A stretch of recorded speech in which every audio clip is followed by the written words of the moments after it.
मामले से जुड़ी हुई सीमा हैदर से यूपी एटीएस की पूछताछ खत्म हो चुकी है।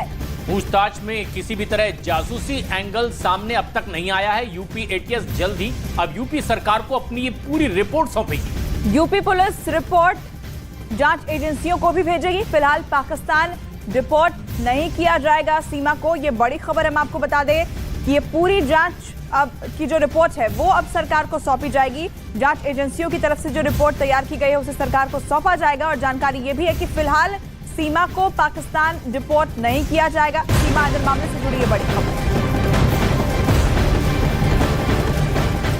और आज भारतीय विदेश मंत्रालय ने सीमा हैदर को लेकर अपनी प्रतिक्रिया भी जाहिर की है। न्यूज 18 के सवाल पर विदेश मंत्रालय के प्रवक्ता ने सीमा हैदर को लेकर क्या कहा है वो आपको सुनवाते हैं। सर, नीरज हूं न्यूज 18 इंडिया से। सीमा हैदर को लेकर पाकिस्तान ने कॉन्सुलर एक्सेस मांगा है। क्या विदेश मंत्रालय का रुख है और क्या कॉन्सुलर एक्सेस दिया जा सकता है इस मामले में? नीरज, आपका प्रश्न था सीमा हैदर वाले मुद्दे पे। देखिए, इस मामले की जानकारी है हमारे पास और अदालत में इसकी पेशी हुई थी और उसके बाद उनको जमानत दे दी गई। वो बेल पे है बाहर और मामले की जांच चल रही है और आगे की जानकारी उपलब्ध होने पर हम आपको बताएंगे।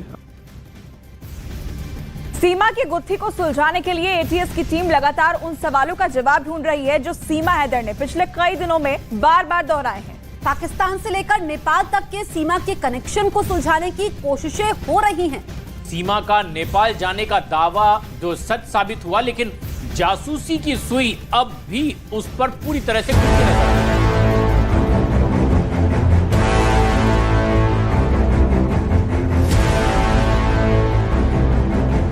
हिंदुस्तान की सरहद में घुसने से पहले सीमा हैदर ने 2 और सरहदों को पार किया था। पहली दुबई और दूसरी नेपाल। दावा था कि सीमा और सचिन नेपाल के एक होटल में ठहरे थे, वहीं शादी की और वहीं बैठकर ग्रेटर नोएडा तक का सफर तय करने का प्लान तैयार किया। जांच में ये तस्दीक तो हो गई है कि सचिन और सीमा नेपाल आए थे और होटल में रुके थे, लेकिन दोनों के आने का वक्त अलग अलग था। नेपाल के इस होटल में पहले सचिन आकर कमरा लेता है, फिर दूसरे दिन सीमा हैदर आती है। जब होटल मैनेजर रिश्ता पूछता है तो सचिन सीमा को अपनी पत्नी बता देता है और उसे रहने की परमिशन मिल जाती है। पहले सचिन आया था तो सचिन पहले दिन आया तो सचिन ने होटल बुक किया तो उसने बोला कल हमारी बीवी भी आने वाली है। तो फिर उन्होंने वो जो सीमा है वो दूसरे दिन आई। दूसरे दिन आने के बाद वो लोग 6-7 दिन बैठा। जब जाने के बाद भी पहला सीमा चली गई थी तो दूसरे दिन फिर वो सचिन गया था। सीमा जब नेपाल आई थी तो वो अकेली थी, जबकि भारत वो अपने 4 बच्चों के साथ आई। ये अपने आप में एक बड़ा सवाल है कि आखिर 7 दिनों तक सीमा के बच्चे कहां थे? अगर नेपाल आए थे तो किसके पास रुके थे? दावा है कि सचिन ने होटल में अपना नाम भी गलत बताया था। भारतीयों से नेपाल में ज्यादा जानकारी नहीं जुटाई जाती है, इसका सीमा और सचिन दोनों ने फायदा उठाया। जब न्यूज में दिखा तो मालूम पड़ा हाँ वो लोग सीमा सचिन था। वो लोग जब एंट्री किया था दूसरे नाम से किया था। वो लोग का शिवांश। सीमा सचिन काठमांडू के जिस होटल में रुके थे वहां के मालिक गणेश का दावा है कि सचिन और सीमा का व्यवहार होटल में बहुत अच्छा था। किसी से ज्यादा बातचीत नहीं, सिर्फ रात के वक्त ही वो ज्यादातर बाहर निकलते थे, बाकी दिन भर रूम में ही रहते थे। ज्यादा से ज्यादा तो रूम में ही सोते थे दिन भर। तो सुबह शाम को वो लोग बाहर निकलते थे तो फिर जल्दी आ जाते थे, क्योंकि हमारा होटल शाम को 9:30-10 बजे ऐसा क्लोज हो जाती है। तो वो लोग 8-8:30 बजे पहुंच जाते थे। वो लोग ज़्यादा से ज़्यादा बाहर से फ्रूट्स, केले, बनाना जो भी है एप्पल्स, फ्रूट्स खाते थे ज़्यादा से ज़्यादा। और वो लोग अगर रूम में खाना खाए तो वो लोग वेज थाली खाते थे। तो ज़्यादा बाहर भी नहीं जाते थे लोग, ज़्यादा से ज़्यादा रूम में रहते थे। यानी सीमा अपने राज को सचिन तक ही रखना चाहती थी। वो नहीं चाहती थी कि किसी को भी उसके पाकिस्तानी होने पर शक हो, इसीलिए वो रात के अंधेरे में सचिन के साथ बाहर घूमने के लिए निकलती और फिर वापस रूम में लौट आती। मामले में डीजी प्रशांत कुमार का कहना है कि एजेंसियां जल्द ही सारे सच को सामने लाएंगी। अब उसके बाहर भेजने की जो विधिक प्रक्रिया है उस हिसाब से कार्रवाई चल रही है। क्या बाहर भेजा जाएगा सर? वापस नहीं, रिपोर्ट किया जाएगा। ये तो इसके लिए पहले से कानून तय है, उस हिसाब से कार्रवाई, कानून अपना काम। भारत में दाखिल हुई है, क्या नाकामी लगती है सुरक्षा?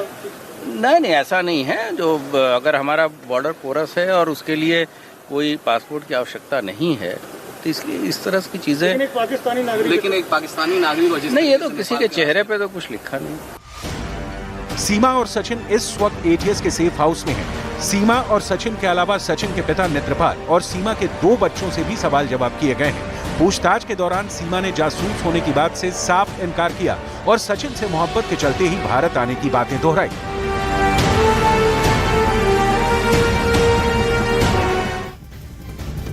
न्यूज 18 इंडिया की टीम नेपाल के पशुपतिनाथ मंदिर पहुंची। दावा है कि इसी मंदिर में सीमा और सचिन ने शादी की थी। हम आपको दिखाते हैं कि आखिर किस तरह से वहां पर इसके बारे में रिएक्शन मिला। ग्राउंड रिपोर्ट न्यूज 18 इंडिया पर देखिए। शक्तिपीठ श्री ग्रहेश्वरी मंदिर है, जो पशुपतिनाथ मंदिर के दूसरा हिस्सा है और इसी जगह पर बताया जाता है कि यहाँ पर शादी होती है।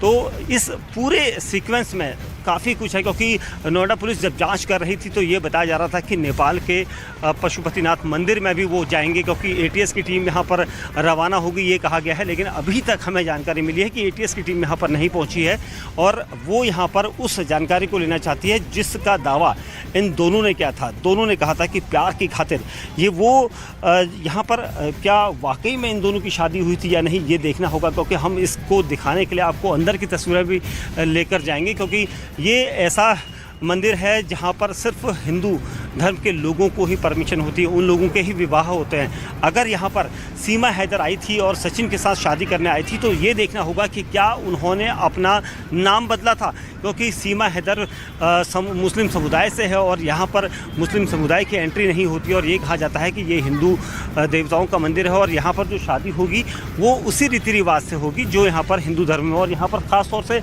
लिखा भी गया है, आप यहाँ पर बोर्ड देख सकते हैं, इसमें लिखा गया है entrance for the Hindus only, यानी जो हिंदू है उसी की यहाँ पर एंट्री है। तो सीमा हैदर और ग्रेटर नोएडा के रबुपुरा में रहने वाले सचिन मीणा ने जिस तरह से दावा किया था कि उन्होंने नेपाल के पशुपतिनाथ मंदिर में 10 मार्च को शादी करी थी और 10 मार्च के दौरान 10 मार्च से 17 मार्च तक वो यहाँ पर रहे थे और उस दौरान उन्होंने एक होटल लिया था। उस होटल के बाद उन्होंने इसी जगह पर शादी करने का दावा किया है।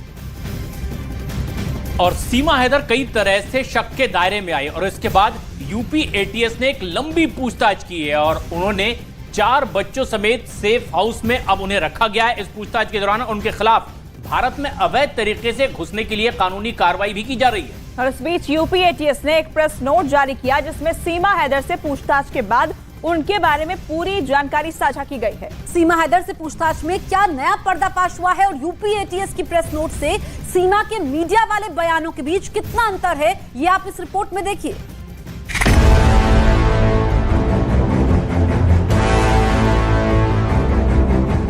मैं भी उनके साथ खुश हूँ और अल्लाह और भगवान करे कि हमेशा खुश रहे।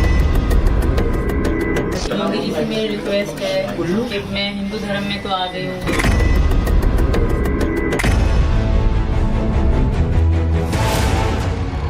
पाकिस्तानी महिला सीमा हैदर से यूपी एटीएस कई दिनों से कड़ी पूछताछ कर रही है। सीमा हैदर और सचिन से यूपी एटीएस ने अलग अलग और फिर एक साथ में बैठाकर भी पूछताछ की, लेकिन अभी तक एटीएस के हाथ ऐसी कोई जानकारी नहीं लगी है जिससे सीमा पर जासूस होने का शक गहराए। सूत्रों के मुताबिक यूपी एटीएस ने सीमा हैदर को एक पाकिस्तानी जासूस मानकर ही पेचीदे सवाल किए, घुमा फिराकर सवाल किए। यूपी एटीएस ने एक ही सवाल को कई तरीके से पूछा, लेकिन सीमा हैदर का जवाब एक ही था। उसके भारत आने के मकसद के बारे में यूपी एटीएस जितने तरीके से भी सवाल पूछती थी, सीमा हैदर उसका एक ही जवाब देती थी कि वो सचिन के प्यार में भारत आई है। वो सचिन मीणा के साथ अपनी जिंदगी बिताना चाहती है और वो पाकिस्तानी खुफिया एजेंसी आईएसआई की जासूस नहीं है। जो सबसे कह रहे हैं बड़े एजेंसी जासूस हैं, कुछ भी हैं वो कर रहे हैं मेरी जासूस, तो मुझे यकीन है कि कुछ भी नहीं होगा। कुछ है ही नहीं तो कुछ होगा कैसे। मैं इनकी मोहब्बत में आई थी।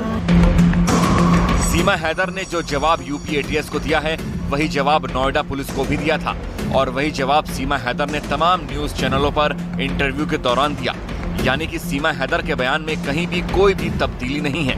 हर बार ऐसा सदा हुआ और एक जैसा जवाब कोई तभी दे सकता है जब या तो उसे झूठ बोलने की बेहतरीन ट्रेनिंग मिली हो या फिर वो सच बोल रहा हो, क्योंकि सच में छिपाने के लिए, झूठी कहानी बनाने के लिए कुछ नहीं होता। न्यूज़ 18 को दिए इंटरव्यू में सीमा ने कहा था कि उसे नोएडा पुलिस ने कहा था कि अगर वो झूठ बोलेगी और पकड़ी जाएगी तो उसकी परेशानी बढ़ जाएगी।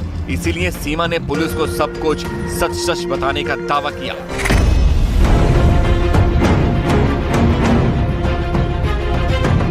सीमा हैदर से पूछताछ के बाद यूपी एटीएस ने एक प्रेस नोटिस जारी किया, जिसमें 10 पॉइंट में सीमा हैदर के बारे में पूरी जानकारी दी गई है। इस प्रेस नोट में कहा गया है कि सीमा हैदर पाकिस्तान में अपना घर बेचकर सचिन के पास नोएडा आई थी। 4 जुलाई 2023 को नोएडा पुलिस ने सीमा हैदर को 14 विदेशी अधिनियम और आपराधिक साजिश के तहत गिरफ्तार किया था। 2020 में ऑनलाइन गेम पबजी के जरिए से सीमा सचिन मीणा के संपर्क में आई थी। दोस्ती बढ़ने पर दोनों व्हाट्सएप पर बात करने लगे। इनकी बातचीत जब प्यार में बदल गई तब दोनों ने नेपाल में मिलने का फैसला किया। 10 मार्च 2023 को सीमा हैदर पहली बार कराची से नेपाल आई थी। इधर सचिन मीणा भी 10 मार्च को नेपाल पहुंच गया, जहां दोनों 10 मार्च से 17 मार्च तक काठमांडू के न्यू विनायक होटल में कमरा लेकर साथ रहे। 17 मार्च को सीमा पाकिस्तान चली गई और सचिन भारत लौट आया।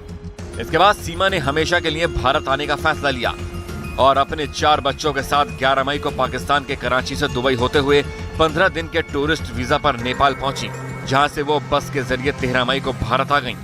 जानकारी मिलने पर रबूपुरा पुलिस ने सचिन मीणा, सीमा गुलाम हैदर, सचिन के पिता नेत्रपाल को गिरफ्तार कर जेल भेज दिया। तीनों आरोपी फिलहाल जमानत पर बाहर हैं। सीमा हैदर का पति 2019 से सऊदी अरब में नौकरी कर रहा है। सीमा का पति घर खर्च के लिए हर महीने 70 से 80 हजार रुपए सऊदी से भेजता था। घर खर्च के बाद हर महीने 20 से 25 हजार रुपए सीमा बचाती थी।